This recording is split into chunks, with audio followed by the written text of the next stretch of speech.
Morning, ladies and gentlemen. Mayong buntag, kunay Bisaya diha. And to all my fellow taong bayan currently watching, good day po sa ating lahat. So the first part for today will be yung message po na i-convey namin is about hindi po dapat may selective justice sa House of Representatives. And this is in relation po nung last hearing nila yung April 29, 2026, considering na alam naman po natin, di ba, hindi binuksan yung BIR box. However, we have to remember, hindi lang po kasi BIR box yung may confidentiality issue, kundi pati yung AMLAC and bank transaction records po ni Attorney Mans Carpio and his spouse, the Vice President po of the Republic of the Philippines, si VP Sara Duterte. And kaya ako po nasabi na bawal yung selective justice because that violates our right to due process and equal protection. So if it violates due process, that constitutes as grave abuse of discretion. Therefore, that is an unconstitutional act po. Okay? And since kaya po namin nasabi na there is a violation of due process and the equal protection clause, kasi number one, confidentiality laws should be treated equally. Diba? So since AMLAC and the bank secrecy touches on confidentiality issues, it should have been given the same treatment as the BIR box noong April 29 hearing. Okay, and then another thing we have to note here is that when we talk about the issue po kasi of yung right to accountability versus the rights of private citizens, we have to remember na yung rights of private citizens po is also a constitutionally protected right po yan under the Bill of Rights. Yung right to privacy natin, meaning bawal po against unreasonable searches and seizures yung ating right to privacy. Okay? And if it involves fundamentally protected constitutional rights, ang nag-a-apply po dyan is the strict scrutiny test.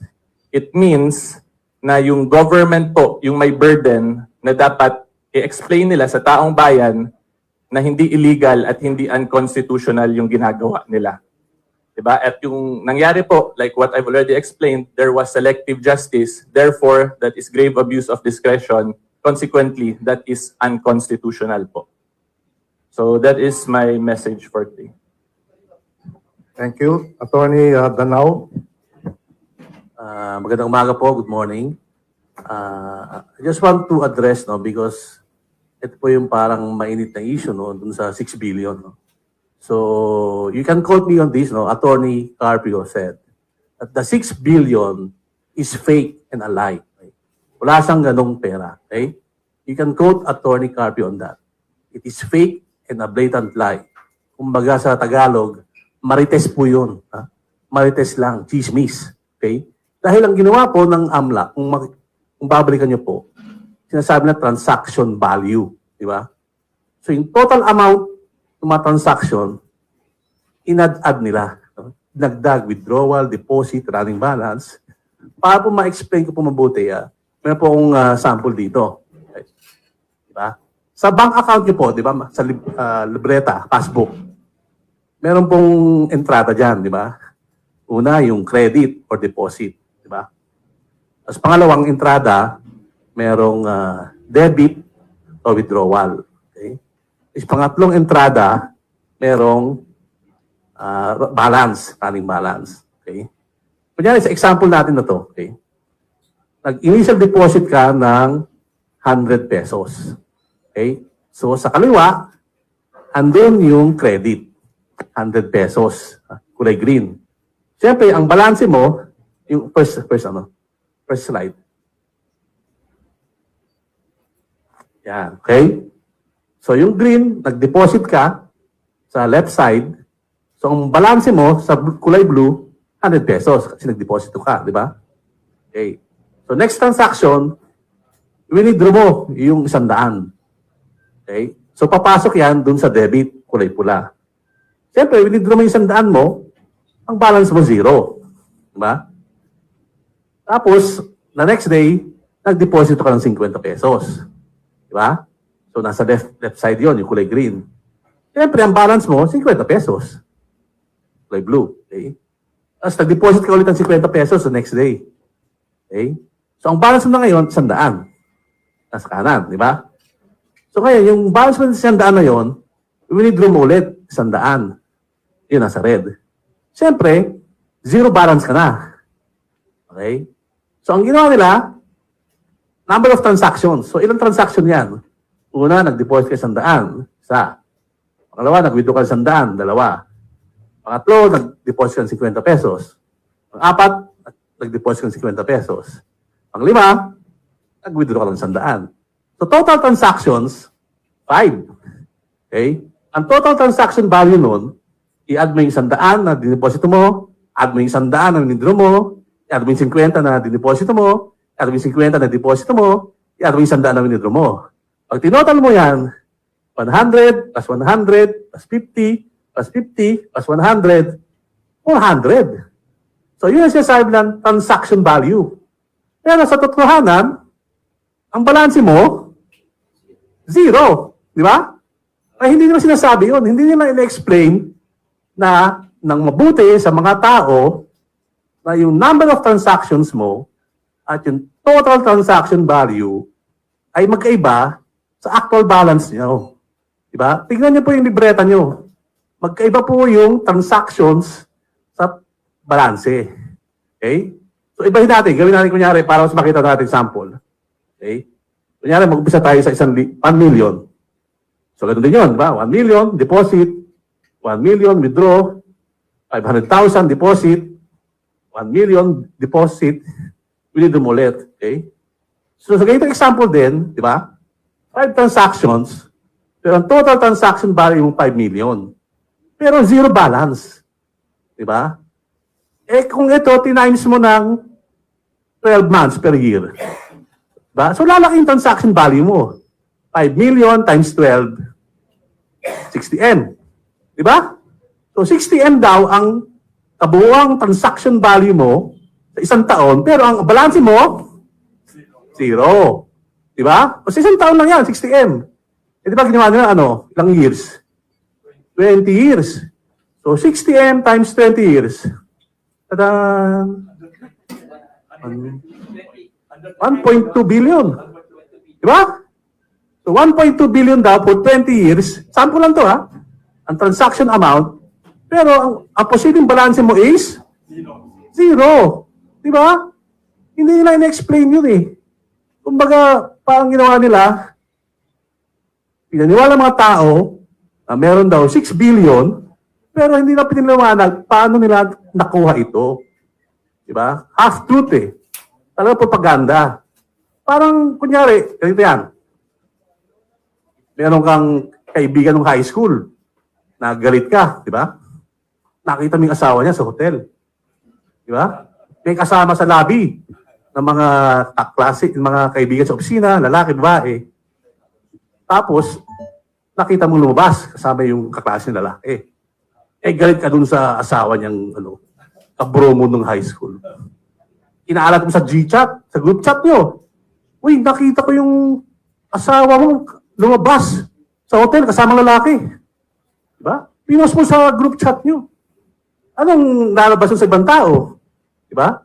Nakita mo yung asawa ng kaklase mo na kasamang isang lalaki. Truth, di ba? Kasi totoo naman, may kasama siya, pero hindi niya sinabi na andun siya dahil may meeting sila ng ibang tao. Di ba? So, ganun po nangyari dito. Iniwan lang nila sa ere na meron daw 6 billion, allegedly pero hindi naman nila sinabi kung paano nila nakuha yun. Di ba? Pero kung titignan niyo po yung report na nakakuha rin namin sa social media, kung busisiin niyo po yung report na yon, meron po doon nakalagay doon sa bandang dulo na yung may 2 billion doon na sinabi ng BPI, system glitch. Nagkamali po ang BPI. Eh, hindi dapat 2 billion yung andun sa amount na yon. Diba? So yun pa lang ba't hindi nila sinabi yun? Diba? Kasi gusto lang malantad sa tao na ang laki ng pera, 6 billion. Diba? Pero sa sample natin, posibleng zero amount na ang transaction value ay hindi ibig sabihin yun din ang pera mo sa bangko. Yun po ang gusto naming ipalahad. As I said, Attorney Carpio vehemently denies the 6 billion. It is fake and a lie. Kung sa panahon ngayon, marites po yan. Thank you. Attorney Bayon, please. If I may add lang, attorney, nakalimutan mo yung interest eh. So yung sa balance kasi, let's say 1 million, di ba? Di ba, may interest po yan. Let's say 5 pesos, so maging 1 million 5. So yung balance sa dulo, 1 million 5, i-add ulit, most likely in-add po nila ulit yun sa total. So parang lumabas, may bagong 1 million, pero yung change in the statement of account lang was from the 5 peso interest. Eh paano po kung may tax withheld pa? Di ba meron na ngayong mandatory 20% na yung binago lang po na withholding tax. So pagbawasan ng 20% yung interest na yun, yung 5 pesos, so may minus 1, so 1 million 4 na lang. And then may bago pong ending balance na 1 million 4 from 1 million 5. So they added that, most likely po they added again that transaction record. So nakita po nyo the same 1 million, nadagdagan ng 5 pesos, nadagdagan ng 1 million, nadagdagan na ngayon yung overall balance ng around 2 million plus agad for the same amount. So yun po yung isa rin na magandang i-take note natin dito. Attorney, gentlemen, what about the bank? Aren't they making a statement to clarify the issue? BPI specifically. Yun nga, based nga dun sa, if you will, kung babasahin niyo po yung AMLAC report na aming nakuha sa social media, internet, may portion po ron nung sumulat ang BPI daw, based on sa report mismo ng AMLAC, sumulat ang BPI sa AMLAC na baguhin nila yung transaction reports nila, allegedly, dahil mali yung 2 billion.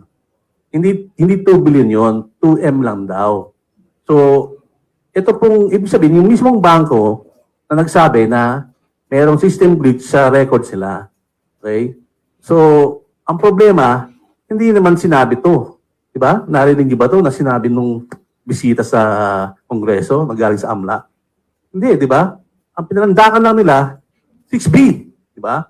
Siyempre, 6B, siyempre, yun ang gusto lang ipropaganda eh. Di ba? Na marami daw pera. Di ba? Yung nga, sabi, example kanina, yung may kalabang kang kaklase mo, gusto mo paihuwatig, may masama. Di ba? Siyempre, baka marites ka. Propaganda ka para sa tao, uy, masama ka pala. Di ba? So yun po ang gusto sana namin na maging mapanuri po tayo, di ba? Na yung lahat ng sinasabi diyan, hindi naman po 100% true, di ba? We also have the obligation to ferret out the truth. Okay?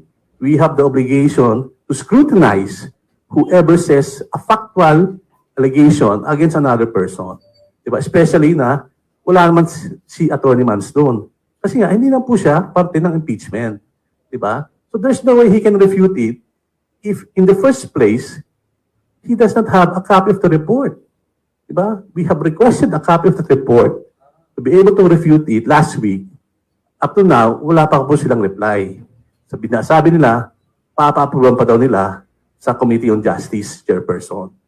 Diba? So, sana makakuha kami so that we can really check ano ba yung pinanggalingan ng 6 billion na yun. Diba? Kasi sample ko kanina, kung pwedeng zero eh. Zero amount. Paano ba nila in-add? Diba? Tapos dito, giniwari, account ni VP Sara raw, account ni Attorney Mans. So pwede mangyari, dinobelin nila yun. Dinagdag din yung account ni VP Sara, account din ni Attorney Mans daw. Okay? So yun lang po. Thank you. Okay, gentlemen, so what's your next step now? What's your next step? Please, sige, okay. So i-emphasize ko lang din po dun sa error na 2 billion, di ba may pumasok error 2 billion, then they corrected it, so nilabas. Dun pa lang, that's already 4 billion agad from their computation. So yan lang po gusto ko lang din i-emphasize. Well, nagsampakan na nga po kami ng kaso sa fiscal ng QC, no? Dahil sa, yun nga, violation of the Bank Secrecy Law, violation ng AMLA, violation ng Data Privacy Act. And sa proseso po, mag-i-issue po ang fiscal ng QC ng subpoena para sa mga nakasuhan namin para sagutin nila yung paratang namin. No? And from there, pwede rin ko pa yung sumagot. No? Okay, the floor is open. Yes, please, identify yourself.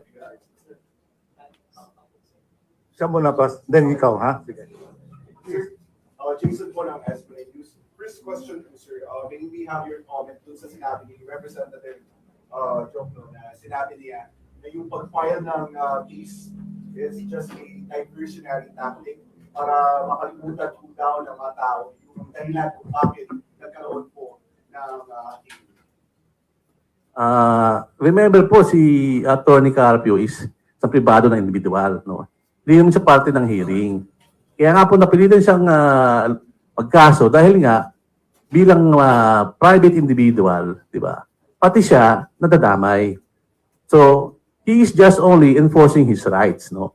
And with more reason kasi ito pong pinag-uusapan natin na nilabag ng AMLA, di ba? It's dagok po ito sa industriya ng bangko. Okay? Because, alamin niyo si Attorney Mans, abogado. Asawa pa siya ng VP. Di ba? So kung kaya ng AMLA na gawin ito sa bank records, ang isang abogado, isang asawa ng pangalawang mataas na opisyal ng Pilipinas, na kayang kalkalin lahat ng mga dumaan sa bangko mo, di ba? Lahat, insurance payment, credit card bills, di ba? Binayad mo sa landlord mo, nagbayad sa kliyente mo. Eh paano pa tayong mga mahirap? Di ba? Mabubulat lahat ang ating mga accounts dahil lang kalaban ka ng gobyerno. You cannot weaponize the AMLAC. Di ba? Dahil mismo sa AMLAC, may nakalagay po ron na the AMLAC cannot be used for political propaganda and political persecution and harassment. Okay? Nasa section 16 po yun ng batas. Okay? Diba si ma'am? Nandiyan mo yan, diba? So, what we're saying, Attorney Mans is not fighting merely for his private rights. He's fighting to preserve the integrity and confidentiality of the bank records for our banking industry. If he cannot protect his own rights and it can be easily abused by the AMLAC, then the AMLAC can be weaponized to harass and persecute anybody. Kahit na sino, kahit na impeachable officer, okay? From the Supreme Court Justice to Constitutional Commission of members to any impeachable officer, they can use AMLAC, okay, to persecute and harass a person by merely asking the AMLAC to provide the private banking records of an impeachable officer at ilantad sa media. Diba? Kasi ang ginagawa nila ginagamit lang media para ilantad na ito malaking pera, pero hindi na pala totoo. Diba? So, that's why we're calling the media to scrutinize these allegations. Kasi mismo sa AMLAC report, di ba? Sinasabi nga ni Atty. Neil, ano na mismo may mali Di ba? Pero hindi nila hina-highlight. Dahil, bakit? Dahil yung narrative nila na 6 billion, contradictory na. Di ba? So, as again, Atty. Carpio is not merely fighting this for his own self. He's fighting this as a matter of principle to preserve the banking confidentiality, which is crucial in any banking system. Dahil po ang banking system natin rests on the confidentiality of the records. If a bank cannot protect the confidentiality of the records of its bank depositors, the banking system will fail.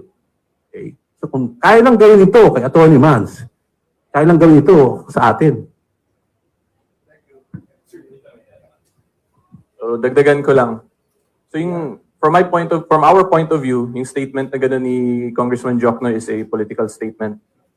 So, of course, we respect his right to free speech because that is also a constitutional right. Pero yung issue lang po natin dito, kung tatandaan ninyo, is whether or not they committed a criminal act in violation of the Anti-Money Laundering Act. So, yun lang po.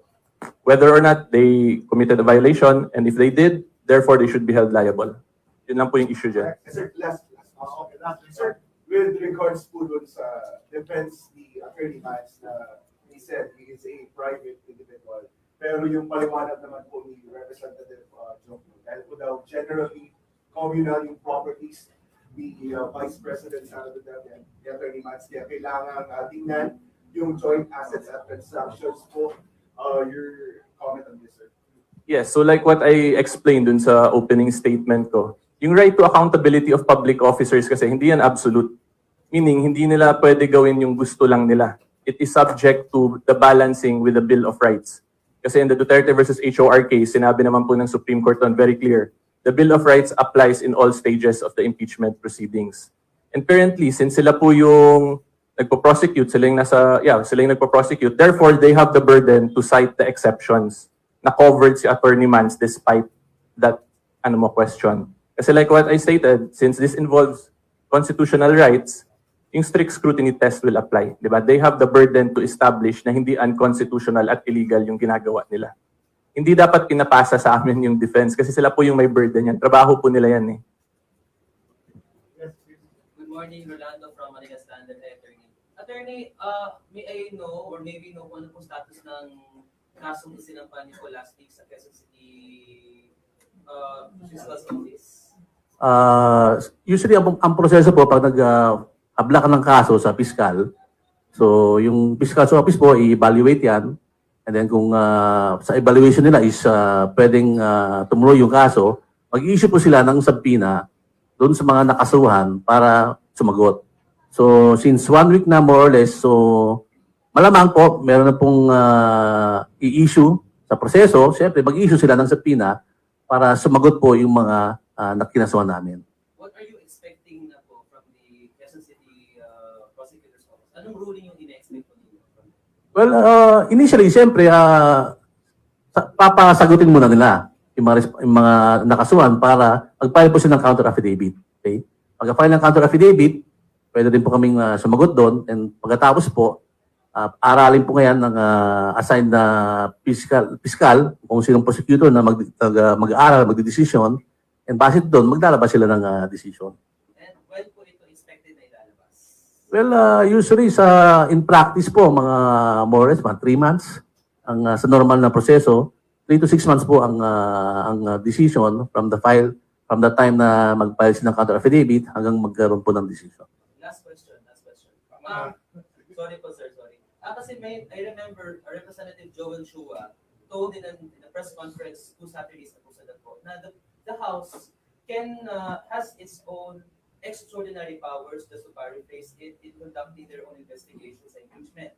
Maybe know kung bakit too far na or as stated sa inyong mood ngayon na para daw sumusobra na ang House in investigating the AMLAC records of Mr. Carpio, of Attorney Mans Carpio, sa kanilang ginagawang extraordinary powers na ginagawa ng House in investigating the background of the Vice President's handle.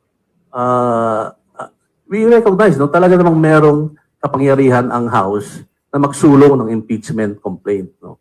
Nasa saligang batas po yan. Pero wala naman po sa saligang batas na nagsasabi na pwede kang lumabag ng batas. Diba? You may have the constitutional right, you may have the constitutional duty, but you cannot violate the law. Okay? Diba? Ay, sino po namang tao dito maintindihan?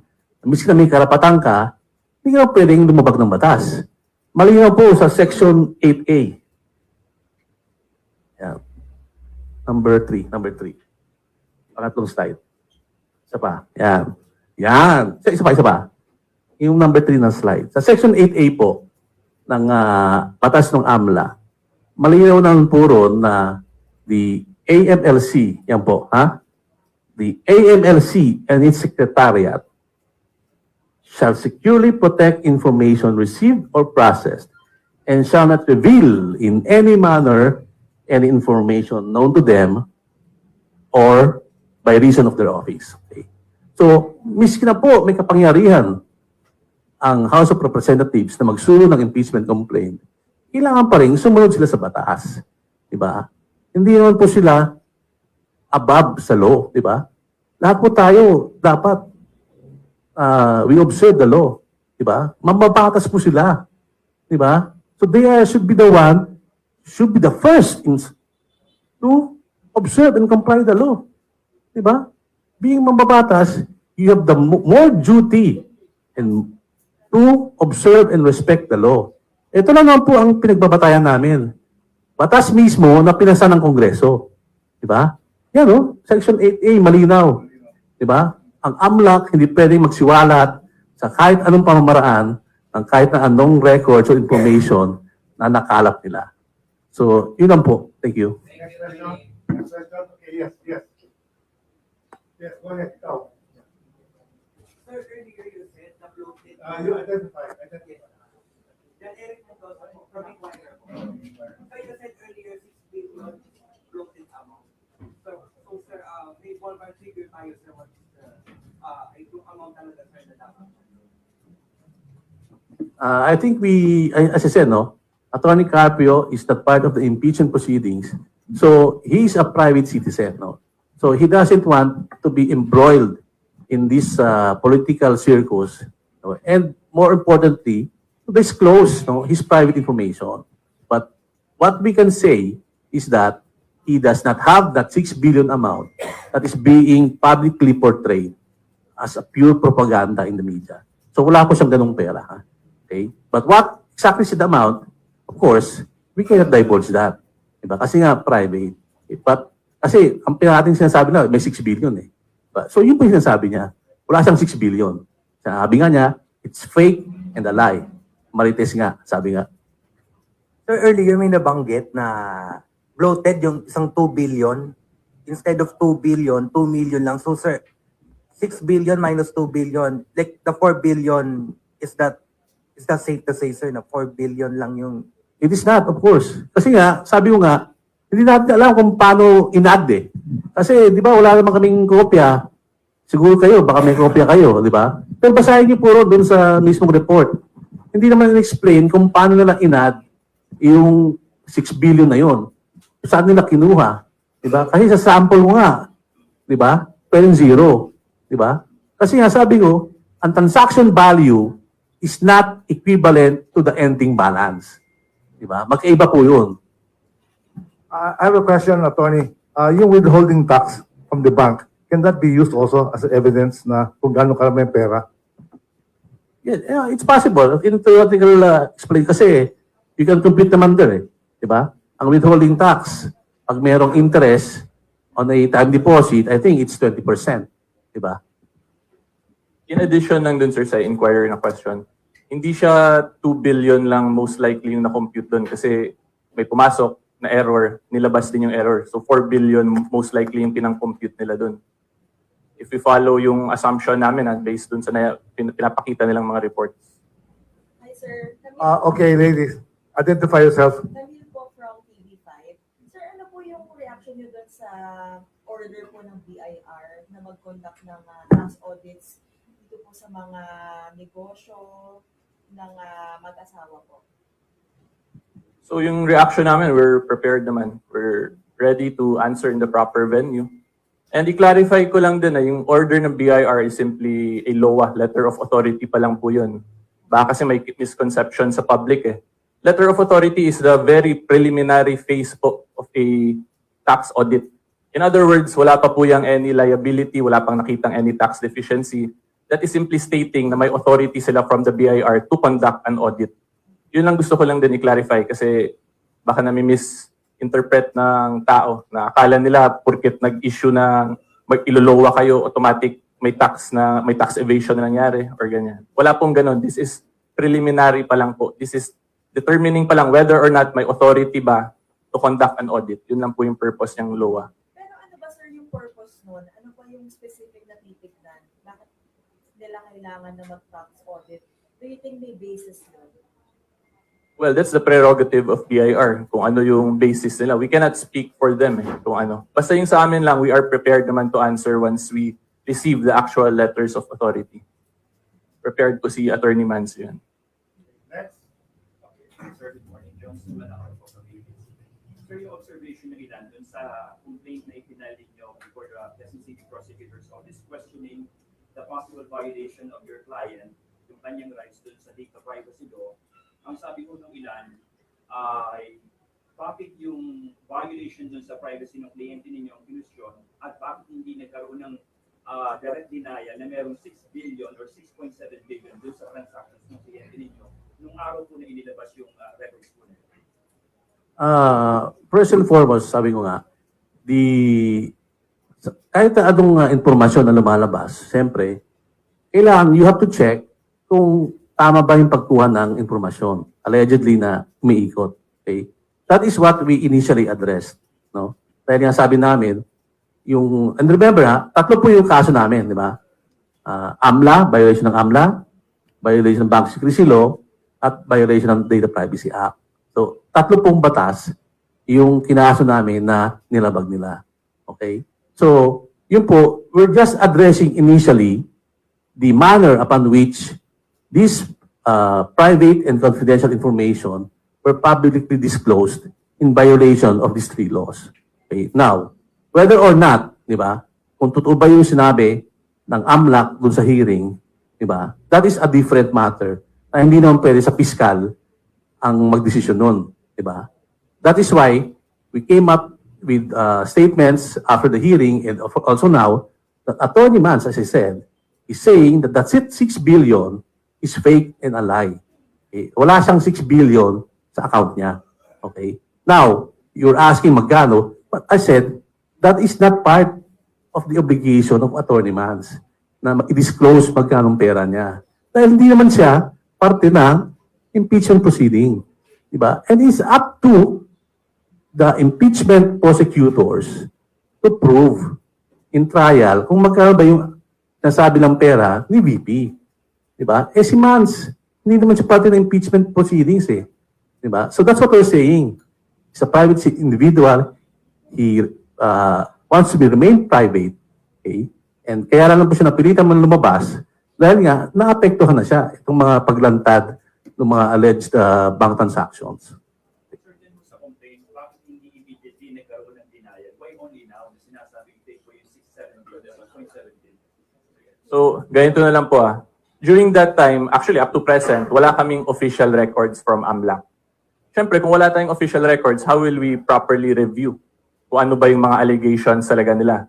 Ngayon, we are directly denying it na kasi repeating na masyado yung questions tapos parang nagkaka-political spin na So despite us not receiving, yan, sinabi naman po ni Attorney Danao na Attorney Mans is refuting yung 6 billion na claim.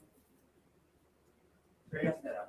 Okay. Meron ba tayong record, sir, nung sinabi mo na merong error on the part of BPI dun sa 2 billion or it's just based on his reports and Doon sa copy na nakuha namin from the internet, doon sa, kung yun yung AMLAC report na sinabit sa House, portion po ron, hanapin nyo, sa bandang dulo. Sa portion ni Attorney Mans, that the AMLAC, that the BPI sent a clarificatory letter to the AMLAC sometime in April, early last month, that stating that the 2 billion amount initially reported was a system glitch. And the true transaction amount was only 2M more or less. Andun po yun. Kung binigyan kayo, kasi balita namin, binigyan ng media ng kopya ng AMLAC. Which I think, as a lawyer, I have to warn na even under the AMLA, the media is being prohibited. Okay? Next slide. Pero sir, It's being prohibited. sa BPI. Hindi nga, kasi nga wala naman kaming kopya ng AMLAC eh. Sir, pero stating nga na you saw this on social media, it was posted and made clarificatory letter. Did you confirm to the BPI if indeed they sent a clarification letter dun sa AMLAC? So I think before we do that, we have to have a copy of the AMLAC report to be able to confront BPI kung talaga meron silang ganong klaseng report. But as I said, on that report itself, meron na pong nakalagay doon na statement ang BPI. Diba? So kung talagang totoo o gusto lang ipalabas yung totoo, diba? Pwede lang i-cite yun eh. Diba? So, yeah, alam mo yung section na next slide. I just want to emphasize that under sa batas ng AMLA, section 16. Next. Yeah.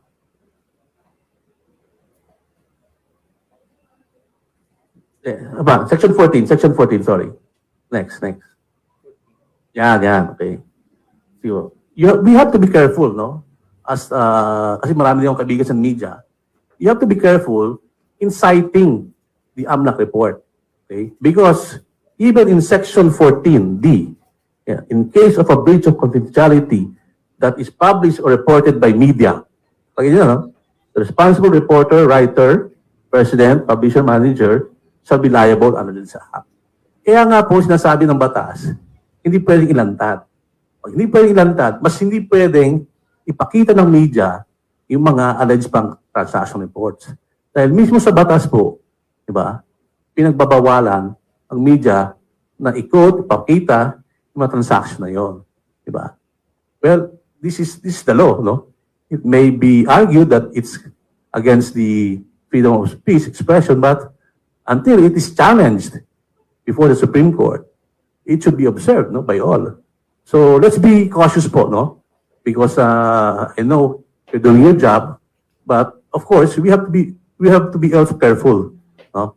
Thank you. Do you plan to file cases against those media establishments who have shown those Mag-comment lang ako dun sa previous muna. So baka kasi isip nyo, tinitreaten namin yung media ha. We are simply just showing this and sharing to everyone. You have to remember, hindi po kami yung author ng batas na yan. Yung Congress po yung gumawa niyan. So we are just reminding everyone na may ganyang provision kasi because of what's happening now, baka hindi lang banking sector yung magka-problem, maybe even the media sector because of this provision. Kasi kung saan-saan na lang po pinapakalat yung information eh. So, yan lang po gusto ko lang emphasize. This is not us. This is not from us. This is from Congress. We are simply sharing with everyone. I'll answer that, no? Attorney Mans has not and has no intention, no, to file any case against the media. Okay? So, we know that you're doing your job only and you may have missed, no? Dahil hindi naman po lahat ng media are also lawyers, no? But we understand that, but we're just trying to caution you now, no? Medyo hinay-hinay po tayo dahil sabi ko nga, kung hindi kami, baka yung iba.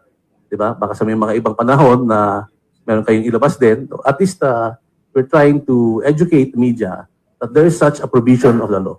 Okay? Well, actually, Attorney, this is a very healthy exchange of views, no? Narinig mo yung mga questions from media because these are the questions you have to answer also eventually. I just have one question. Yung Bangladesh, remember, and RCBC, this happened years ago. Anong learnings doon? And how does it apply to the situation now? If you recall. Well, if I look, yung Bangladesh, yung ba yung merong ginamit yung banking system, no? Okay? So RCBC ba yun? RCBC. Okay? So, I think, in a way, no, in any scandal involving the banking industry, okay, it will cause some panic, di ba? Tulad nun, nung nangyari yun, it created some panic sa RCBC Bank. But fortunately, na-arrest, no? That is what we want to prevent, di ba? If, as sabi ko kanina, kung kaya lang gawin ito sa isang abogado, na asawa ng isang mataas na opisyal ng gobyerno, di ba? Pwede lang gawin ito sa kahit na kaninong tao, which may create, a lack of confidence in the banking industry. Di ba? Kasi kahit sino pala pwedeng makita o masilip at mabuyanyag ang kanyang mga transaksyon sa bangko, which we do not want to happen. Okay? Attorney Mans, as I said, is doing this not only to protect his rights and interests as a private citizen, but more so to protect and preserve the confidentiality of bank records, which is the cornerstone of the banking industry. Thank you. Okay, yeah, please. Good morning, sir. Dan Evan po, UNTV. May buntag, attorney. Attorney, UNTV. Attorney, have you sought na po ba ng clarification from BPI doon sa alleged error po? No, because as I said, no, until we have the real document showing that, I think it's premature for us to cite or to write the BPI on a document na hindi pa kami binibigyan until now. Sir, sino dapat magbibigay sa inyo? Nag-request kami sa Committee on Justice last week. Diba? But as I said, wala pa silang reply. Although they replied na it's under consideration, but wala pa palang approval for us to be given a copy. Sir, if I may add lang doon. Kung napansin niyo yung discussion natin lahat ngayon, nagbe-base on a mere scrap of paper na hindi nga verified. So yung point ko lang po dito, hopefully Mic test. So yung point ko lang po dito, hopefully you understand how unreasonable the situation now is. Diba, it is an unsigned document, hindi natin sure kung totoo ba talaga, pero nagiging mainstream news na siya for the last 2 weeks. That is why kung napansin nyo, very lang kami kung ano yung rule of law. We wait for the official document, we will comment, pero since nagiging political propaganda na siya, we decided today to address directly yung 6 billion na tinatapon na issue. But again, hopefully you understand nga po how unreasonable the situation na ngayon currently na wala pang signed document pero nagiging mainstream news na siya. Sir, sorry. Ay po, morning po, gentlemen, Nico po of TGNM. Kung sakali po, gentlemen, kung sakali lang naman, magtuloy-tuloy po itong impeachment trial papunta sa Senate, will you be open? And if in case, isaman po nila itong mga back accounts ni Attorney Man's party, will you be willing po to submit ito sa kanila and maging public? So yung position po kasi namin, yung very basic rules of procedure, si Attorney Mans is not a party to the case. If you look at also the jurisprudence and the rules on impeachment, impeachable officer yung respondent to an impeachment case. So currently, the prosecution will have the burden to show na hindi unconstitutional yun pag ipatawag nilang isang private individual. Pero kami naman, pag makita nilang constitutional ginagawa nila, hindi illegal, hindi naman kami takot mag-comply and mag-respond. Basta yung sa amin, pakita muna nila na hindi illegal yung ginagawa constitutional. Follow up on that, Attorney. Parang wala pong compelling reason yung state to ask yung ano. No, because they need to balance it with the Bill of Rights. That's what was discussed in the Duterte versus HOR case. Therefore, hindi absolute yung power nila ng accountability of public officers. Diba? Kasi may right to privacy din po ng individuals eh. Kasi if we follow that logic na right to accountability of public officers is absolute, kahit sino lang pwede nila pasabina. Kahit hindi asawa ng VP. Nakikita po ba ninyo how unreasonable that situation is? Kaya yung sa amin lang, we will follow the rule of law, the rule of just law, and we will respond accordingly in the proper venue. Isa na lang po, with your indulgence po, sirs. Parang reality shows lang naman. Gaano po kayo nagtitiwala na the case will prosper considering your filing, alam naman natin kung sino ang may hawak ng prosecutor's office under the Department of Justice. Usually, ganun naman, hindi naman sure, ano yan, yung iba inuupuan para lang hindi mag-prosper yung case. Thank Well, you po. kami naman po ay naniniwala pa rin na ang ating mga piskal, may paninindigan, no? Ngayon, kung yung pagpile naman po namin, nasa batas naman yan, di ba? So, we do hope, no, of course, that they will see it the way we see it, di ba? Na makita nila na may violation nga nung anti-money laundering law, ng Bank Secrecy Law, tsaka nung Data Privacy Act, di ba? We have to believe, no, that our justice system still works despite the heavy political circus in our country today, no? Because that is the rule of law. No? Kung meron kang agrabyado ka, daanin mo sa tamang sistema. You cannot take the law into your own hands. That's what we're saying. Kaya nga po kami, nagpapayag kami ng kaso dahil nakita kaming mali, di ba? Nakita kaming violasyon sa batas, file kami ng kaso. That is what we're doing. Okay? We do not take the law into our own hands and go trial by publicity. Okay? What we're saying is that we have to believe that our justice system and those who work within our justice system are upright and righteous, that they cannot be persuaded by any political leaning or political harassment. Because if we do not believe that, then wala na po tayong rule of law. Magiging mob rule na tayo. Diba? Thank you. Thank you, Attorney, for reminding us to put our trust in the justice system. Question lang, this may sound speculative, pero what are the chances of this going up to the Senate hearing? Ano chances ito? Well, we don't want to speculate, no?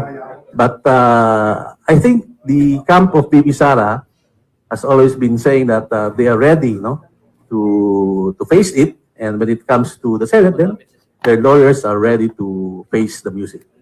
I think we have covered, no, all the important points. Wait a minute. Sige, kayo po. Sige, saka muna. Sige. Arlie Canalo from Manila Times.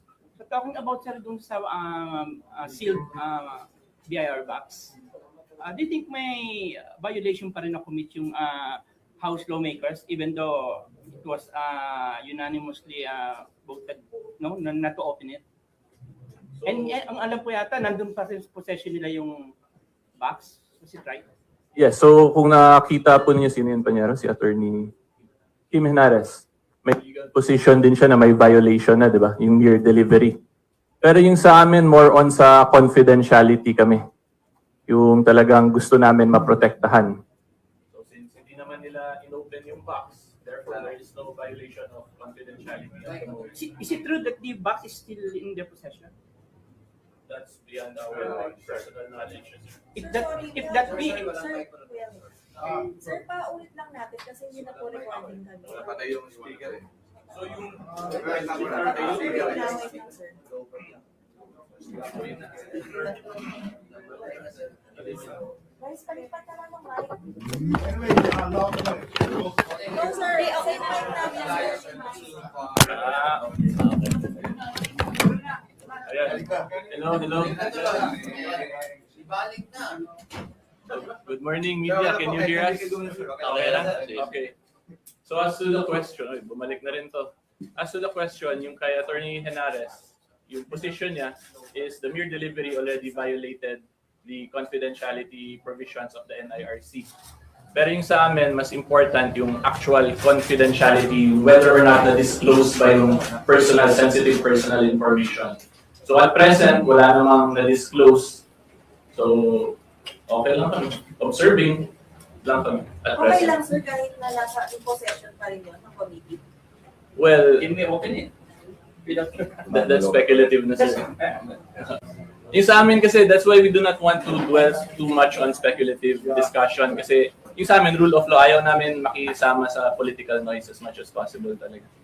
Sir, last question sa akin.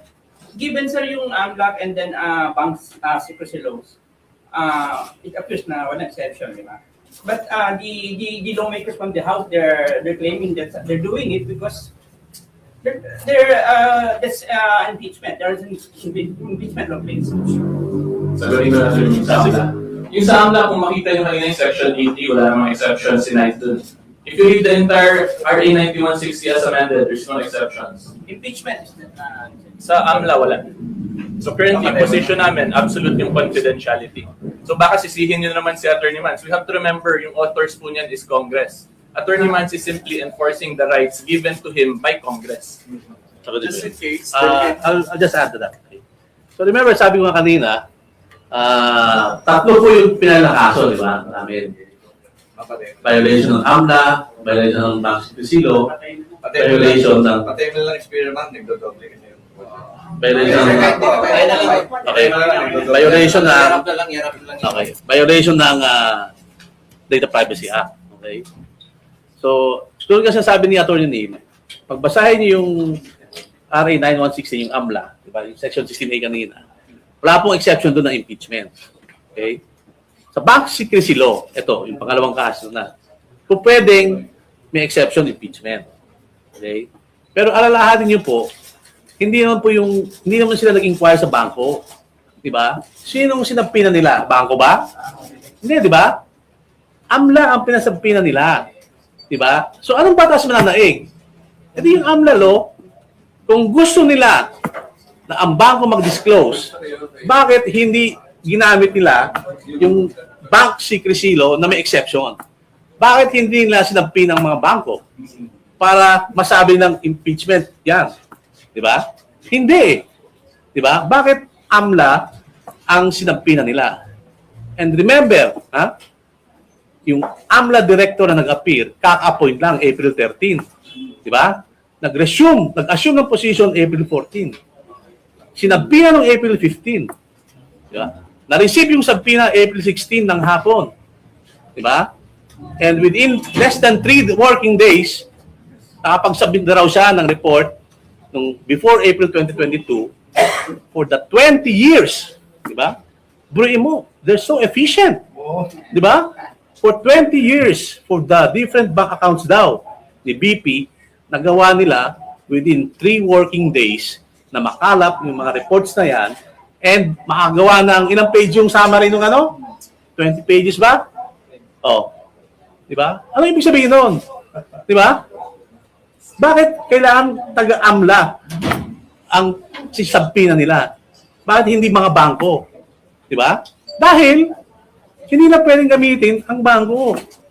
Di ba? Kasi sa mga kaso ng impeachment cases, it was only the Senate that issued the subpoena para sa mga bank records. Dahil nga, andun sa exception sa bank secrecy law. So bakit kailangan AMLA ang ipatawag nila, nakaka-appoint pa lang ng tao? Diba? So yun po siguro magandang itanong nyo sa kanila. Just in case, dali yung selyadong box sa Senate for the impeachment trial, just in case. Do you intend to file another TRO? ITR yun. Sa ITR. Sa ITR yan, ano? Yes, Mag-file ba tayo TRO? Harangin niyo po ba? I think if nasa Senado na yun, I think that would be the option of the lawyers of BP. No? Because as I said, actually kami, meron na kami pinali sa RTCQC, di ba? Na TRO against the production of those ITRs. Di ba? Na-deny lang, but fortunately nga, sinil naman. Okay? So, but kung dadalhin na po sa Senado, kung doon na gusto nilang ibuksan, I think the lawyers of BP Sara can adequately protect the rights of BP. Pahalan sila. Oo. Kasi kami naman, hindi naman parte ng impeachment si Atty. Mans. Diba? Sorry sir, ulitin ko lang. Sabi ni Attorney Shell joke, no? Hindi siya pwedeng ituro, hindi pwede yung argument na private citizen si Atty. Mans kasi conjugal yung properties nilang mag-asawa under the Philippine law. Kaya pwedeng i-compare din daw, sabi ni Attorney Shell. What's your response to that? Well, we respect his opinion, but we have a different legal position. So we're talking about the right to privacy din kasi dito of a private individual. Therefore, they have the burden to clearly show to us na yun ganun lang kasimple yung argument na yan para makakompel to produce ng certain documents, confidential documents from a private citizen. Idagdag ko lang kasi pinag-usapan natin dito bank records, bank information, di ba? Pag nagpunta ka sa bangko, tanungin mo ng bangko yung account ng asawa mo na hindi ka naman co-depositor, di ba? Papaya ka ng bangko? Di ba? Hindi eh. Kasi hindi ka naman kako-account eh. Di ba? So bank accounts are treated differently when it comes to disclosure of bank information. Mas stricto po ang bangko. Miski na alam nilang asawa ka. Pag yung account na gusto mong tignan, hindi naman ikaw, sa'yo. Di ba? Miski na asawa mo yan. Miski na mahal mo yung asawa mo. Hindi ka pagbibigyan ng bangko. Di ba? Subukan nyo. Ako, subukan ko eh. Hindi ko pwedeng tignan. Hindi na sasabihin sa'yo magkanong balansin ng asawa ko. Di ba?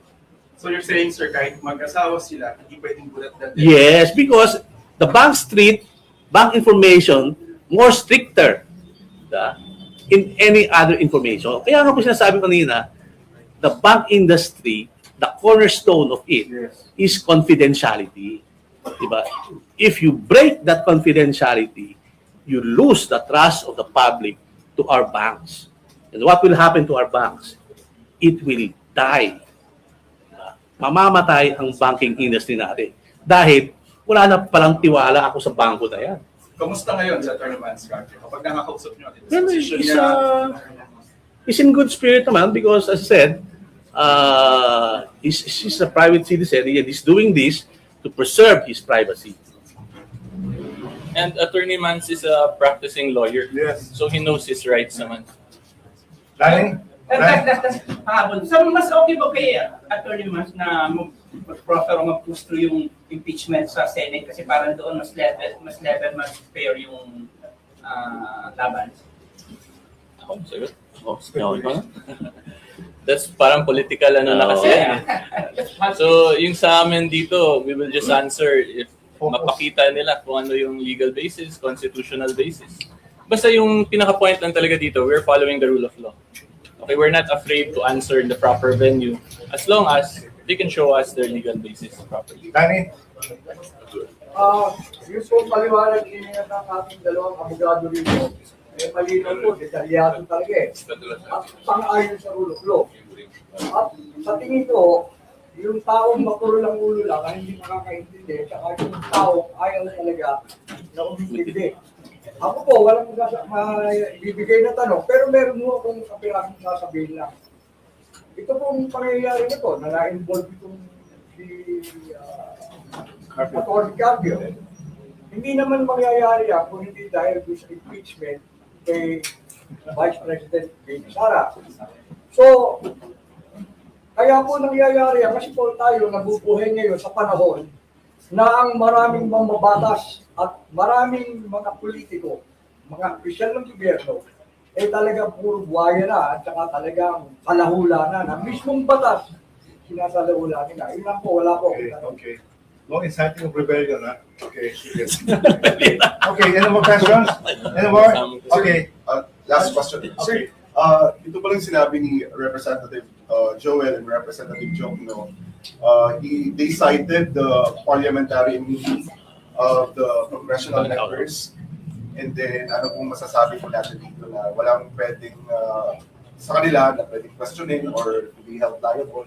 Sige. Anyway, we respect that opinion or that position of our congressman. Pero ang nasabi po namin dito, di ba, pamparating sinasabi nila, kailangan may managot. Managot daw si BP Sara, di ba? And ngayon, pag silang kinasuhan, anong sabi nila? Immune. Ibig sabihin, hindi kami pwede managot. Di ba? So pag si BP Sara, managot ka. Pag kami, hindi kami pwede managot. Pero, di ba si BP Sara, mas mataas sa mga congressman. So if they're claiming parliamentary immunity, remember that the Vice President has also the immunity akin to a President. Dahil President in waiting siya eh. So whatever immunity the President has, the Vice President can also invoke. So with more reason, kung sinasabing immune sila, di ba dapat mas immune si Sara? Pero hindi yun eh. Ang sinasabi dito namin, kung lumabag ka sa batas, di ba? Mambabatas ka man o hindi, dapat managot ka, di ba? Pantay-pantay. Hindi pwedeng pag kumain ka, special ensaimadas sa kanila. Tayo pandikoko, di ba? Although masarap ang special ensaymada rito, tsaka pandikoko, ha? Pinlagi ko lang. Ha? So, di ba? Dapat, pag naglumabag ka sa batas, managot ka. Kasi malinaw naman sa batas, di ba? So, yun ang sinasabi namin. Di ba? Sana all. Di ba? Pag lumabag ka, managot ka. Hindi pwedeng managot ka. Kami, hindi. Hindi pwede yun. Follow up lang. Pwede ba na invoke yung parliamentary immunity considering sa nature of the case? Well, ang position namin, parliamentary immunity only applies to criminal cases arising out of your statement. Like libel, cyber libel, perjury. Diba? But on a purely, academic discussion, kasi nga, diba, may kaso kami, diba? Academic discussion, diba? You cannot hide from an immunity if the law itself prohibits you from doing something. Diba? Malinaw na po sa batas. And alam naman siguro nila yung batas na yun. Diba? So alam mo yung batas, diba? Trabaho mo gumawa ng batas. Pero, nilabag mo yung batas. Diba? So pwede ba yun? Okay. This has been a good 1 hour, no? Okay. Okay. Wilson? Okay. Can we have a last closing statement? Sige. Ako ba na? Again, thank you to Kamuning Bakery, to Sir Wilson, for hosting this event. As I said, maging mapanuri po tayo, Hindi porket sinabi ng isang tao ito ay papaniwalaan na natin lahat. we have to dissect the source of the information, how it was acquired, and whether or not it is true or based on a factual basis sa isang dokumento or sa isang salaysay ng isang tao. Diba? So, we appeal to the media not to be used as a political propaganda by other persons in pursuit of their narrative to pin down an official of our government who was voted 32.2 million by voters. Etong mga kabila, yung nagsampa ng kaso, pag tinotal mo, nasa 15.2 million lang ang bumoto sa kanila. Diba? So you cannot say that they represent the will of the people because the will of the people resides with the people. And 32 million votes for BP Sara is a deafening point that she is backed by almost majority of the Filipino people. Thank you and magandang umaga sa inyo. Okay, so thank you po to our host, Sir Wilson, and to all the media practitioners na nandito. Thank you for the time and for accepting our invitation. So ang masasabi ko lang, yung position talaga namin is simply rule of law, rule of just law. There is a right way to do the right thing at the right time. So in other words, if Attorney Mans is ready to answer in the proper venue, hindi naman po siya nagtatago. And likewise, he will also enforce his rights kung may makita po siyang binaviolate to ng other individuals. Ganun lang po yung ano talaga namin, rule of law and rule of just law. Thank you. Thank you very much.